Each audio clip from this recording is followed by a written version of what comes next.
Waiting. And there we are. And here we are again. Welcome to Leftist Lens, where this is where Matt worries for the next hour about whatever I'm going to say, because I'm inevitably going to say something horrible that I have to edit out. But I'm James, and you are. I'm Matt, and that's why we don't stream this live. Yet, but we're working on an idea that we might be doing, and I will moderate my antisocial behavior. But yeah, we're gonna go over what happened in the news this week, at least some of it, and things that pissed us off and should piss you off too. Once again, it was another week of just profound fuckery, malaise, and malignant horseshit. And here we are. So the big event that happened was Trump addressed Congress in the State of the Union this week. That went about how you would expect from him. It was largely just like a campaign event. In fact, he still wants to blame Biden for everything, which seems odd at this point. He's gonna do that forever. That's just the installed mantra. There's no getting around that. It's pathetic. Yeah. And he talked about his tariffs and how good they are for everybody, even though they're not. And he's never actually implemented them either, which is another thing. He just announces them and then delays them. Yeah, and all that does is hurt the stock market. And I don't get it. Well, I think it was a clip that I think it was. It was Maria Bartiromo. It was Maria Bartiromo, and she's asking him, the stock market hates uncertainty, and you just keep going back and forth and back and forth. And then she says, "Are we ever going to get clarity for the sake of the stock market?" And his response was, "Well, maybe not." Yep. What the fuck? He said, "I think so. The tariffs might go up at some point." Yeah. Oh my God. All right, but what I want to talk about is the Democrat response. Now, you and I were chatting before. You and I were chatting before before it, and our consensus was that we didn't think the Democrats should even show up. Mm-hmm. A handful didn't. I didn't note their names, but there were a handful of people who didn't show up. But the ones that did show up, they largely just faked outrage. I mean, wearing pink, I don't know what that was supposed to be about. I guess they were protesting how Republicans treat women, which, it's worth protesting about, but that's not much of a protest. Holding up little signs. What does that do? It's all performative bullshit. Go ahead. Talk about that. Yeah, well, yes, because I first of all, their marching orders from Hakeem Jeffries and whomever else were pushed toward doing nothing at all. Right. It just blows my fucking mind, because if you think about for a moment first of all, if they wanted to really protest and they really cared, and if they really believed that Trump is as bad as the rest of us know he is, the act of not showing up for the State of the Union, where half that fucking building would have been empty, would have been the most profound statement ever. Right. What's the downside to that? What is the fucking downside, and why would they not do that? Yeah, they're not voting on anything there.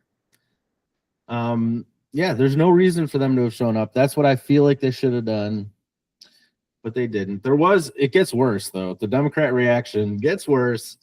There was one representative who did a little more. Representative Al Green was shaking his cane at Trump and yelling things. He said, "You have no mandate to cut Medicare," when Trump was talking about how he had a mandate to do all these cuts. So that's better than holding up a sign, for sure. Kudos to Al Green. But Mike Johnson then ordered him removed by the sergeant at arms, and he was removed. And the next day, Republicans wanted to censure him. 10 fucking Democrats voted to censure him. Fucking and we're going to name them because they all need to lose their jobs. Go for it.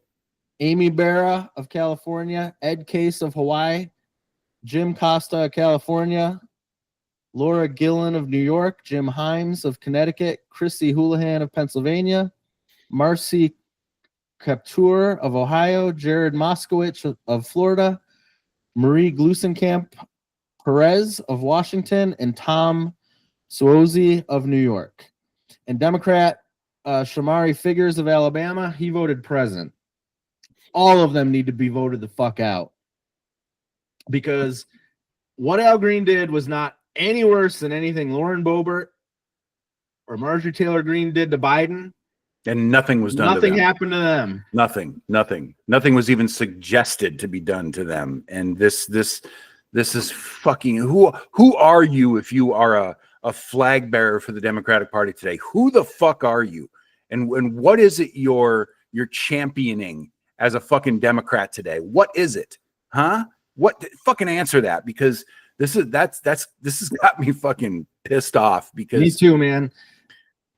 Can't remember if we talked last week about the group of Democrats. We did, I think, that got together and talked about a plan forward where they were talking about abandoning the LGBTQ community and just trying to appeal more to right-wing people. Mm-hmm. That's what their fucking plan is. Yeah. They're trying to capture these mythical Republicans that don't like Trump and are willing to vote for Democrats. There are Republicans that don't like Trump, but they're not voting for Democrats. And they're not trying to do anything to excite the more than 50% of eligible voters who don't show up to vote because they don't feel anybody represents them. Yeah. Yep. It is insane. Yeah. We've said it before, and it's still going to continue to be part of what we say up until the midterms, but the voter turnout in 2 years is going to be very interesting. I think it's going to be record low unless there's some dynamic that takes hold and starts to address the reasons why more than 50% of the population does not vote. And until that, I mean, that part of that, whatever that dynamic is part of how the Republicans captured what they have today in terms of their constituency, and the people that didn't vote before that got captured by the Tea Party and by MAGA, that they successfully did it with enough people that swung to their side that the Democrats will never figure out how to do this. Right. And it's just, and then the other thing too is that in 2 years, the whole, everybody talks about, I hate this meme, the fuck around and find out stage of what we're into now, but the find out stage will be fully developed and fully cultivated for the people who thought that they supported this administration doing all the things that they're claiming to do, and the absolute abysmal fallout that comes from this. It'll be, fully fermented by the midterms, and I think that's going to, then those people, I'm not certain that the Republicans who realize that, oh my God, this is fucking horrible, we need to get out of this, I don't see them jumping to the Democrat candidates. I see them becoming more non-voters. Right. So the Republicans might lose some votes, but the Democrats aren't really doing anything to pick up any votes. Yeah. And I'm going to skip ahead. We're going to skip over Tesla. We'll come back to that. But I want to talk about leftist policies and how popular they are.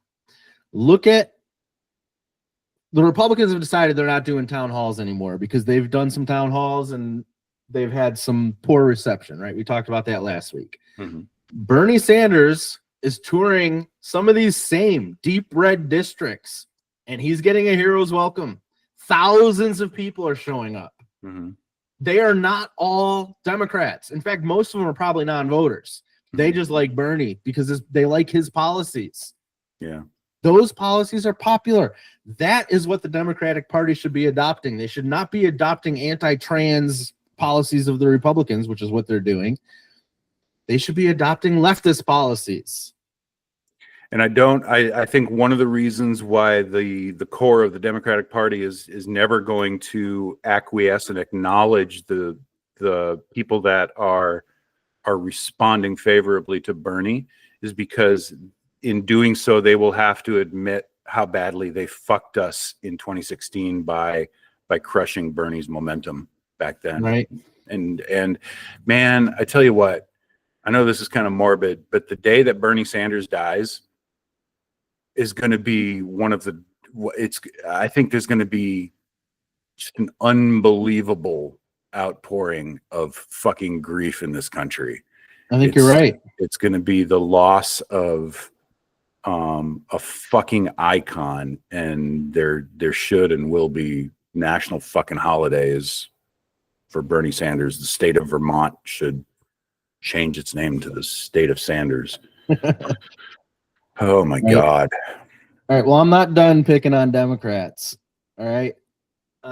Hakeem Jeffries, the party leader in the House, he called all of the Democrats that protested at the State of the Union, not Al Green. Well, Al Green, but not just Al Green, but also all the women that wore pink and the ones that held the signs. He called them all to his office and scolded them. What the fuck? Fuck Hakeem Jeffries. I mean, Hakeem Jeffries' true colors came out way before the election in the, when the protests for Palestine were sort of at their peak. And then he did that fucking stunt where it was in some rally where he shushed and scolded the fucking Palestinian supporters that were there. I mean, that's where we were like, oh, well, yep, we know where this guy stands. And that comes back to the dynamic that we've talked about now for years and should continue to talk about until it changes, is AIPAC's control over the entire governmental process within Congress and within everything that we do. It's fucking needs to go. Right. Now let's talk about Gavin Newsom, the governor of California, and one that many see as a good presidential candidate in 2028. He's trying to set himself up for a presidential run in 2028 by courting Republicans. What the fuck? Of course. He went on a podcast with Charlie Kirk. If you don't know who Charlie Kirk is, he's a racist, white supremacist asshole. He's one of the right-wing podcasters. Gavin Newsom went on his podcast. The first thing he did was pump Charlie up by telling him how big a fan of Charlie Kirk Gavin Newsom's 13-year-old son is.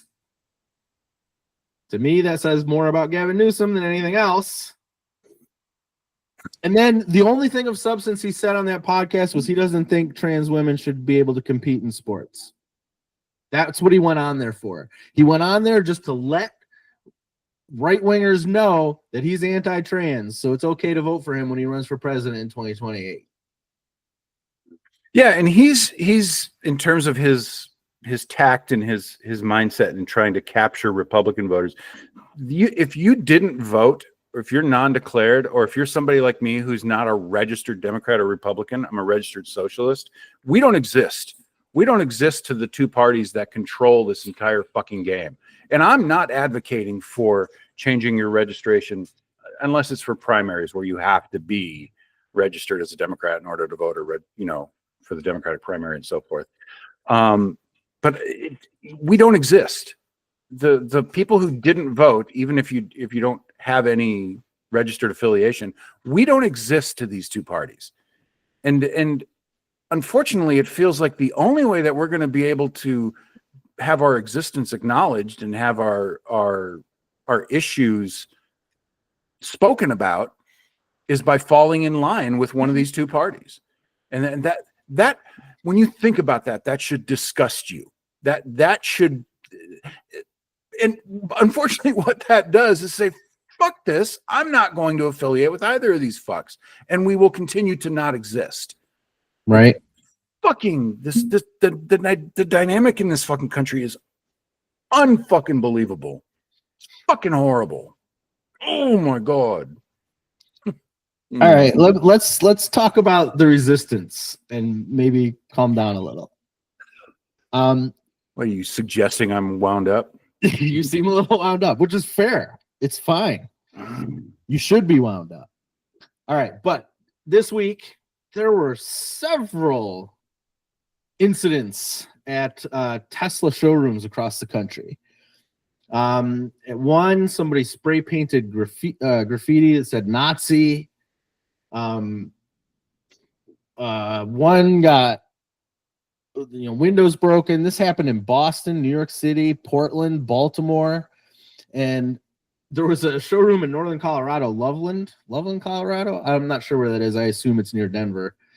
Because other than Denver, what other city in Colorado would support a Tesla dealership? But it got attacked twice. A woman went there first and did like $20,000 worth of damage. She got arrested, and a few days later, someone else went there and did more damage. I love that. I love that for Tesla.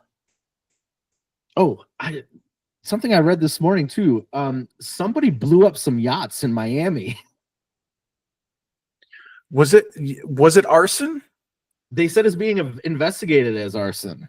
So that's awesome. I was hoping it would be arson. Yeah, it's too good to be a coincidence, I think. Yeah, but this is the resistance, all right? So people are doing something. But the response, Cybertrucks, Swasta trucks, they've been getting spray painted and having their windows broken. Somebody smeared dog shit all over one. I love that too. But the response has been now there are police protecting all the Tesla showrooms across the country. And there was a women's march in New York City, and there was a Cybertruck parked along the march route, and cops surrounded it. That's fucked up. What the fuck? How many cops did you see surrounding fucking schools immediately? That is your taxpayer dollars going to provide free security for Elon Musk's company. Oh my God. That should enrage you. So I'm sorry. I thought this would not calm us down, but no, that's enraging too. If exactly what you described were to have happened in Germany or in Italy or in some other country where the cops blatantly showed their hand like this, the population would there would be massive fucking riots in so many other countries. Us, nah. What? Oh Christ. Yeah. So anyway, but I'm glad that Tesla's stock is falling and that people are anti-Tesla now. I don't know if this is true, but I've also seen videos of people that put other manufacturers' logos on their Teslas. Like they pretend like it's not Tesla. I don't know if that's real, but I did see some videos of that. Yeah, I've seen people that are driving Model S or Cybertrucks or whatever that said, I bought this before I realized what a douchebag he was, and it's a bumper sticker on their vehicle. So I'll leave them alone. Yeah. There's a guy in my town, I say guy, I honestly don't know who he is, who's going around putting stickers on fucking Teslas that he sees in town that have Elon doing his little pose and with the caption, "I'm a little Nazi cocksucker." I don't know who he is, but kudos to him. Anyway. Yes, kudos to whoever you are. All right. Anything else you want to talk about before we get to measles? 2025. Why the fuck are we talking about measles? Well, James, we're talking about measles because there's a measles outbreak in Texas. It's been going on for a couple weeks now. And RFK Jr. is in charge of Health and Human Services, and he's an anti-vaxxer. So we have to talk about measles. All right. So RFK Jr., there's an outbreak in Texas. 2 people have died in 2025. Okay. RFK Jr. said this week that measles outbreaks are normal. And Marjorie Taylor Greene said people should have measles parties to spread it around more so that they get immunity. Vaccines give you immunity, Marjorie. God. That's what the fuck they do. That her suggestion to do that is literal bioterrorism, and I'm going to bring you back to I can't remember when this was. I feel like it was during the Tea Party era, where and I think it was it chicken pox or something, but these fucking Tea Party housewives were having their kids with chicken pox suck on a lollipop, and then they'd put it in the you remember that? Yeah. And they got charged with fucking bioterrorism. And this is no fucking different. She's advocating bioterrorism. Yeah. Fucking but kids don't die from chicken pox. And no. In the 80s, I'm sure, I mean, our parents made us get it on purpose, but there's a vaccine now. My kids got a vaccine for chicken pox. Yeah. But there wasn't one when I was a kid. I had chicken pox. And I got it from one of my friends because he got it. And then we all had to go over to his house to play with him while he had chicken pox. Fucking crazy. Fucking weird. But chicken pox is not as bad as measles. Well, it is if your child is immunocompromised. Well, that's true. That could be fucking awful. That's true. Well, anyway, I got some data. For you. Mm-hmm. First of all, this is how bad measles used to be. 1919 was the first year I could find data for it. In 1919, in the United States, there were 179,000 cases of measles and over 13,000 people died. That's a lot. Mm-hmm. The population was smaller then, too, by quite a bit. So that's huge. But that's what it's like when there is no vaccine. Cases stayed about the same. Deaths did go down because of advances in treatment, right? But people still were dying by the thousands until 1963. That's when the vaccine came out. Cases plummeted after that. People still died because it was slow. You have to spread the vaccine, right? But cases started to go down. By 1968, there were only 22,000 cases. 24 people died in 1968. By the 80s, deaths were extremely rare. 1988, there were only 3 deaths. But then there was an outbreak. 1989 to 1991, there was an outbreak, and 100 people died, including 55 children who were all unvaccinated. That's what you're looking at now. We're going to kill dozens of kids because Marjorie Taylor Greene saw it on the Brady Bunch. Oh, my God. That's true. Yes. All right. So anyway, recently, since 1990, there's cases have again plummeted. Between 2013 and 2024, there was only 1 death from measles in the United States. Just 1 in 11 years. And we have 2 this year. And there are more unvaccinated kids today than there have been since probably the 60s. Mm-hmm. Yeah, there was just a new case that came up in, I think, Rhode Island just yesterday that I saw announced. It's going to spread. It's going to spread like wildfire, and it doesn't need to be. And then the mantra that people are going to say to defend the anti-vaxxers is, well, that's freedom. We are exercising our freedom to make these choices. Fucking, they will. I'm fine with that. Then just keep your ass at home. Don't come out in public, because you're infringing on my freedom to not get measles. Yeah, and I think most schools, my kids are 20 and 30, so it's been a while since I've had to deal with enrolling kids in public school. Most public schools today require producing a vaccine record in order to put the kid in school. I think that's still they true. do in Pennsylvania. My kids my kids are vaccinated with everything. Yeah. I like vaccines personally. I even got some that most people don't get, like anthrax and smallpox. Oh yeah, because you were military. Right. Yeah. I'm fine with that. I'm glad I got those. Yeah. 2 less things to worry about. Oh my God. It just goes on and on and on. Go ahead. Republicans are evil. That's all there is to it. Yeah. And Democrats aren't helping us out.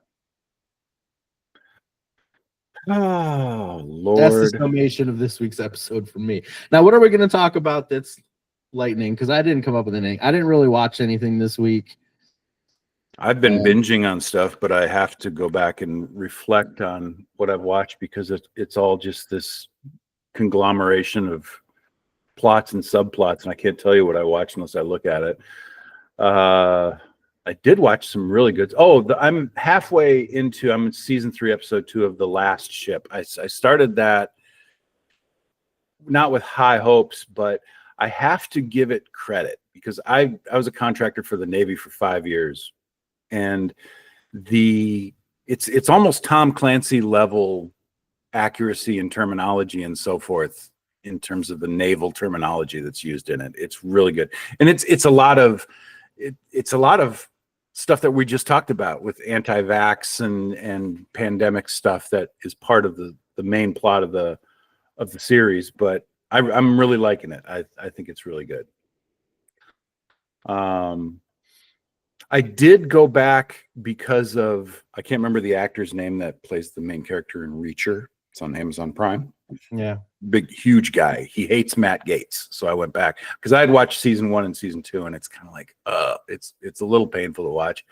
But I went back and started watching it season 3. It's still painful to watch. The acting is in some scenes so bad.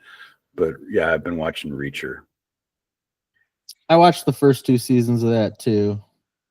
I mean, you know what I'm talking about when I say that the acting is so bad, because it's forced. There's something. I mean, it's not quite as bad as like soap operas, but no. Not A-list Hollywood.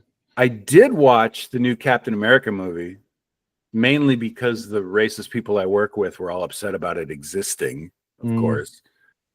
It was all right. Marvel movies are getting so boring. They're so predictable. Harrison Ford as the Red Hulk is okay. Harrison Ford is barely alive. They're not doing much to promote like the overarching story that they had with the first, the first dozen or so, I don't know, 20 movies up through Avengers Endgame, right? Yeah. There was that each movie had its own story, and there was the overarching story. They started to introduce Kang as the overarching story, but then the actor beat up his wife or something, so they've abandoned that. And now I don't even know what the overarching story is. No, neither. It's barely mentioned in any of the movies. They just I don't know. I didn't hate it. I thought it was good. It was not great. Yeah, that's where I'm at with it. Yeah, I didn't hate it either. It was predictable and formulaic, and just I didn't feel invested in any of the characters. For whatever reason, I went back and watched Zack Snyder's Justice League the other night. It's I don't know how many hours long it is. It's over 3. I've watched it. It's so good. It is. The only part that kept recurring in the movie that I remember from every other time I watched it that I would openly mock is the stupid fucking music that would come on when Wonder Woman was doing anything. It's the same fucking music every time she shows up, and it's fucking comical. But it is so good. It makes me wish that we had more directors like that studios would give the leeway to tell a story with all of its nuance, or much more of its nuance, as opposed to what winds up on the cutting room floor and things like that. Yeah, but it's so good. I did watch Companion, the movie. That was surprisingly good. That was weird. It's weird, but I liked it. Fucking weird. It was fucking weird. I am into White Lotus. I started watching White Lotus. Holy fuck, you need to watch White Lotus. It's in season 3 right now. Walt Goggins is one of the main characters in season 3, but season 1 and season 2. It's such a good formula for a series because, and I was telling a friend of mine, I can't think of another series that runs this way, where in the first couple minutes of the first episode of a season, you'll get scenes that are from the finale. And then they roll back the clock and they start the season, however many days or weeks earlier leading up to that. So, but in those scenes in the first episode of the season, you see something happening, but you're not sure what it is. It's obviously key and instrumental to the whole story. But then it fades into the background and you start moving through the series until you get to that at the finale. It's really good. I had a coworker recommend that also, so I will start checking that out. Also, now that I got my Raspberry Pi running my media. Yeah, I'm glad that we're getting Exciting. closer to it working the way it's supposed Also, to. this is something else. My laptop couldn't do, my old laptop couldn't do like 1080p. I would have to downsample everything to 720, or it would just be a black screen and I would just get the audio. But the Pi can do it, and it's way less powerful. So I don't know what's up with that. Yeah. You got a Pi 4, right? Not a Pi 5? I don't know. Yeah. Or maybe you did get a Pi 5. I think I got a 5. I think yeah, so. The hardware in those things is phenomenal. And back in the day, with the Pi 1, 2, and 3, you could get an entire setup for $50. You can't do that anymore. The price of these Raspberry Pis is now over $100 for a basic setup. Yeah, I paid 120 or something, like 130, somewhere in there. Stop acting like you're okay with that. You're not supposed to be okay with that. Be outraged at the. It's still pretty cheap. I mean, I paid way more for my new laptop. Well, of course you did. Way more. I don't know. And it's good that you got it now, because whenever fucking Trump's tariffs actually do kick in, the price of shit coming from China, which is where most of that is manufactured, going to affect it. I want to tell the story about the blood bank, because I commented it on a TikTok yesterday and nobody believed me until someone saw it and said, "It's true. I live in Erie. I heard the ad on the radio." About the eggs? Yes. So my local blood bank, the community blood bank in Erie, PA, last week they were doing a special. They often have something like you can enter to win something, is usually what it is. Everyone that donates gets entered to win a kayak or something like that. Mm-hmm. And they oftentimes will have T-shirts they give you, stuff like that, to encourage people to go donate. I donate every 8 weeks, regardless. But they called me and left me a voicemail telling me that if I came in last week, they were giving out a carton of eggs for every donor while supplies last. And I just thought that was hilarious.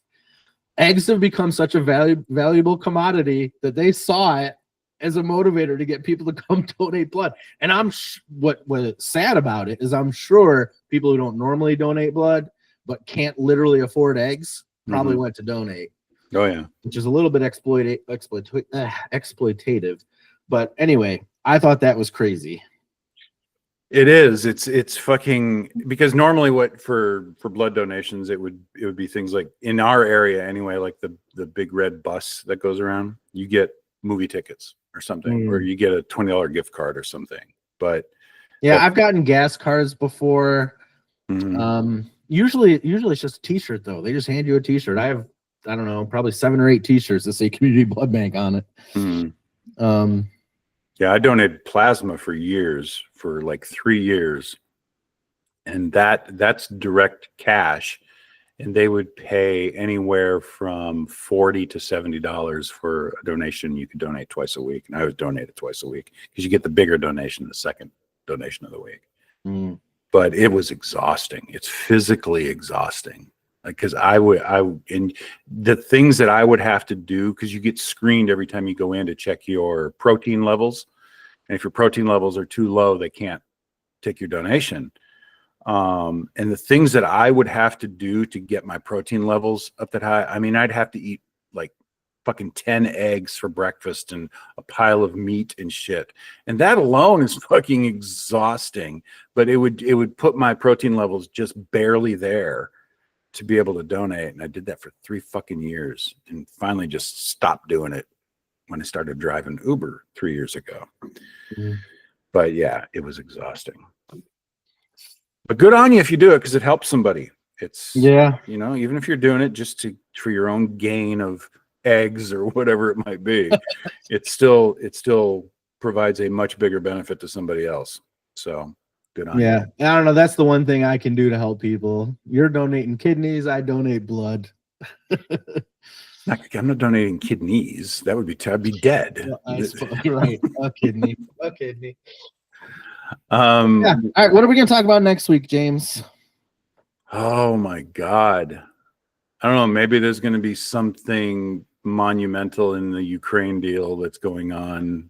I can't Are even. we going to talk about the war over Greenland? Because that's another thing Trump said during the State of the Union. He said, one way or another, we'll get Greenland.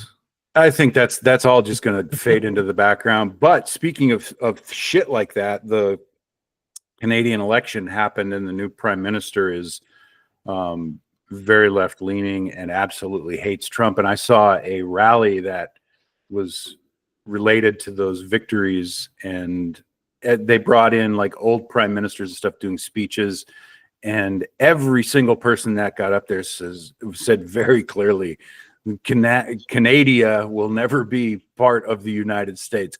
Canada is sovereign, and we will remain. And the cheers and the absolute just fervor of this anti-Trump sentiment that exists up in Canada. And it's a good thing that the person that won did, because who knows if a Trump sympathetic wingnut had won, what situation Canada would be in. Right. But yeah, I love Canada. Go Canada. Yeah, I might take a trip up there this weekend. I wish I still had access to that, because I live 2 hours from Montreal, and I fucking love Montreal. I've never been to Montreal, and I'm like 4 hours from Toronto, but I can get to Niagara Falls, Canada, in an hour and a half. So you have to have a visa now. A passport. You don't need a visa. You just need a passport. I saw somebody talking the other day that says now visas are required. Really? It's somebody that I'm confident checks their shit. It wasn't even until 9/11 that you had to have a passport. You just use your driver's license. I think there was some change.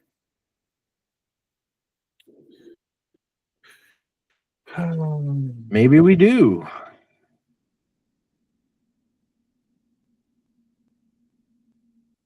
You have a passport. I do have a passport. Hmm. No, you don't need a visa, but you do need a passport. And I do have a passport, so. All right. Well, go do your thing in Canada, man. Yeah, I just want to go up there and buy some Canadian shit. We, Matt and I have been talking about doing a sort of side project podcast streaming type thing, primarily streaming on Twitch and YouTube, but then the canned video can be placed on YouTube, and I could also put it on TikTok and other things like that, where he and I are gaming, and we're streaming our gaming content while we're discussing politics and social issues. I think it's a great idea. I think we're gonna I think that'll be fun. Yeah, we're gonna work out the kinks and figure out how to get it working effectively, and I'll let y'all know when we're ready to go live with that. So yeah, good times. Yeah, so if you made it this far, like, subscribe, tell your friends, tell your enemies. Comment, argue. Yeah, comment, argue, engage, and then hopefully we'll be back next week. All right, people, take care. Be safe. Bye.